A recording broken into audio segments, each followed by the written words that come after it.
welcome to the brewery.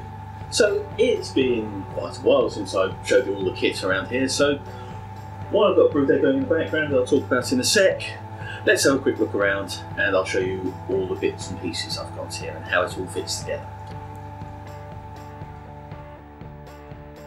Okay, so starting down this end of the brewery, we have something that's not usually here. So what we have here is a bag in a box with some, that's basically a best bitter in it that I plan to put on the hand pump, which lives here.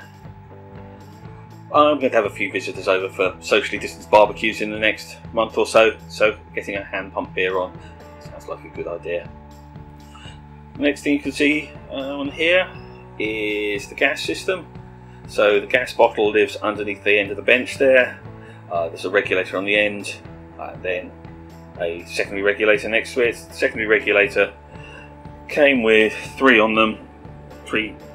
sub-regulators, whatever they're on them, only two of which really work. The end one is connected to the beer gun that lives up here for bottling. I don't really have control over what the gas pressure there is, it's either on or off. The gas then runs around the back, so there's quite a lot of John Guest fittings in there. They occasionally get a bit leaky, they seem to be behaving at the moment. All the way around to the kegs and into the kegerator, which is here. Now this has two kegs inside it, so there's a couple of taps on the front. They're of different types. One's a sort of like a Euro tap or something, and the other's one of the standard cheap ones. Both seem to work rightly fine. They both had flow control on it.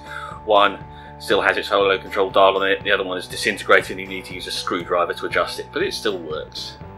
Above we have the keg monitor system. This now works with the Plato kegs that are inside, so going inside for a second. So inside we have the gas coming through the back, run through the side and then around the back of the kegs, and then through the top. We have two kegs in there, and underneath them we have two Plato kegs. See how much is left in them.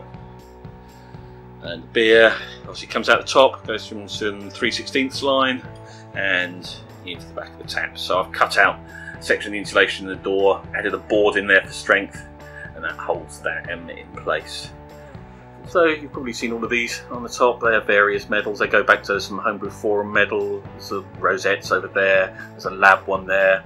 There's a mix of golds and bronzes and silvers going all the way back to, I think, probably the second National Homebrew competition, and silver overall.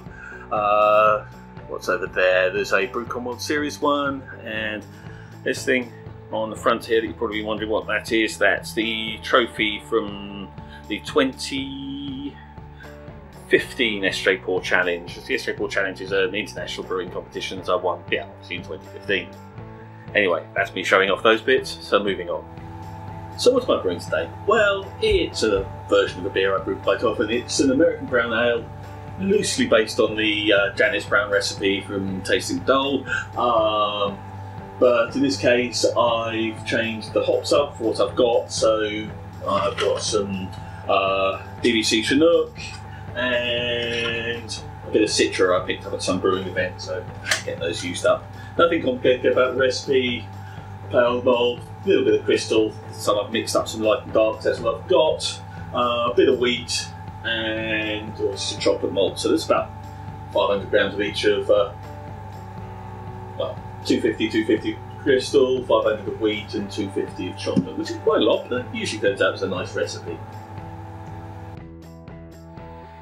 Next down the line we have the mash tun. It's a fairly simple igloo cooler with manifold in the bottom, so going down to a tap. I've added basically a temperature sensor to the top that goes into a sparge loop. It's just a loop of copper piping with holes drilled in it. Coming down here, we go back down to the Herms tank. This is just a little old fermentation bucket with an element added to it back, and a temperature sensor here, and there's a coil inside it. I went for a separate tank because it gives you less thermal mass to deal with than trying to put the Herms coil in the HLT. And speaking of the HLT, over here, HLT boiler does both jobs. This one came off Brew Builder a while back. I've done a few mods, like there's a What's that? That's a whirlpool system added in there. A couple of elements in that. They're just a couple of kettle elements around the back. So there's two of them. You can see one of them there. I've done with various mountings on them, but I've gone back to those because they don't seem to melt as badly as others.